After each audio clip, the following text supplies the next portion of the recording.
Statue of unity स्थित एकता नगर आज केवल पर्यटन स्थल ही नहीं बल्कि भारत की सांस्कृतिक पहचान का प्रतीक बन चुका है। यहाँ की सरकारी इमारतें इन दिनों आदिवासी संस्कृति के रंगों में रंगी नजर आ रही है और इन रंगों के पीछे है कलाकार परेश राठवा, जिन्होंने पिठोला आर्ट के माध्यम से इस संस्कृति को नई पहचान दी है।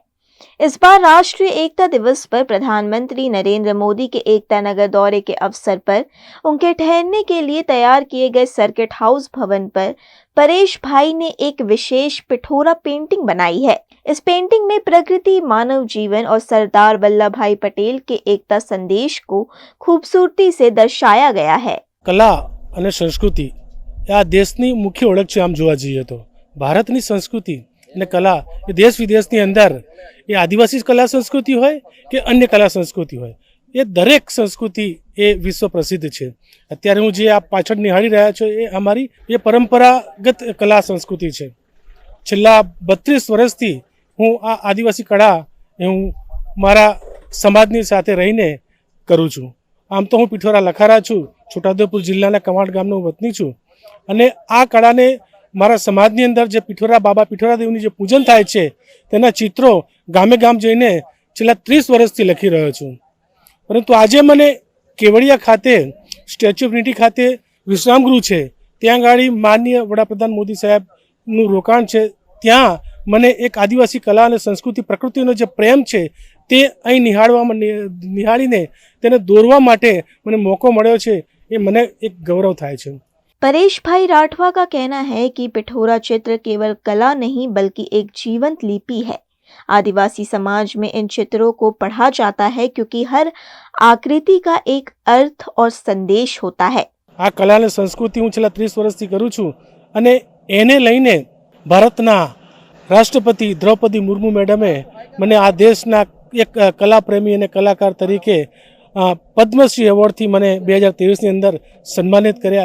એ હું એક સમાજનો એક મારા રાઠવા આદિવાસી સમાજનો એક નિમિત્ત બન્યો છું અને સંસ્કૃતિ હું અહીં આગળ જે આપ નિહાળી રહ્યા છો કરી રહ્યો છું। આવનારા ભવિષ્યની અંદર આ જ કળા સંસ્કૃતિ હું આવનારી પેઢીને પણ શીખવી રહ્યો છું અને શીખવાડીશ પણ ખરી અને સતત હું આ અવિરત કામ કરતો રહીશ। રંગો પ્રકૃતિનું એક પ્રતીક છે। મારી પાછળ તમે જોઈ રહ્યા છો ટ્રી ઓફ લાઈફ છે। ટ્રી ઓફ લાઈફનો મતલબ કે ઝાડનું એક જીવન, તો ઝાડના જીવનની અંદર પશુ પંખી એક સાથે રહે છે, જેમાં મધમાખી પણ હોય, તમામ જે પ્રકૃતિ સાથે જીવન જીવે છે તે જીવોને અહીંયા આગળ ઝાડની અંદર સંપીને રહેતા મેં બતાવ્યા છે। બાજુમાં તમે જોશો મોર છે, તો મોર એક પ્રકૃતિનું એક સુંદર રંગબેરંગી જેમાં અસંખ્ય રંગો ત્યાં ભરેલા છે, તેને છૂટા કરવા પણ આપણા માટે મુશ્કેલ છે।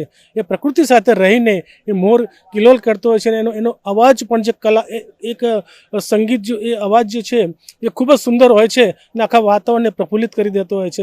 એ જ રીતે જે પ્રકૃતિની અંદર રહેલા બીજા જીવો છે તે પણ પ્રકૃતિની સાથે રહીને એ પ્રફુલ્લિત કરતા હોય છે વાતાવરણને। એ જ વસ્તુને લઈને મેં અહીંયા ગાડી આદિવાસી જે ભારતના આદિવાસીઓની 4 કલાઓ જે છે, જેમાં મધ્યપ્રદેશનું ભીલ પેઇન્ટિંગ છે, તેમજ મહારાષ્ટ્રનું વાલી પેઇન્ટિંગ છે, તેમજ ઓરિસ્સાનું શૌરા પેઇન્ટિંગ અને આપણી અહીંની જે રાઠવા કલા સંસ્કૃતિને પણ મેં અહીંયા આગળ દર્શાવવાનો મેં પ્રયત્ન કર્યો છે અને પ્રકૃતિની સાથે જોડીને એક આખો चित्र में तैयार करेलू छे। परेश राठवा ने आदिवासी कला को नई पहचान दिलाई है। उन्हें वर्ष 2023 में राष्ट्रपति द्रौपदी मुर्मू के हाथों पद्मश्री पुरस्कार, वर्ष 2021 में मुख्यमंत्री भूपेंद्र पटेल से पर्यटन पुरस्कार और वर्ष 2020-21 में राज्यपाल आचार्य देवव्रत से श्रेष्ठ कलाकार पुरस्कार प्राप्त हुआ है। इसके अलावा वर्ष 2018 में उन्हें राज्य स्तरीय सम्मान से भी नवाजा गया था। सरकार के वोकल फॉर लोकल अभियान के तहत पिठोरा कला को नई पहचान मिली है। एकता नगर की इमारतों पर ये कला आज गुजरात की आदिवासी विरासत को आगे बढ़ा रही है।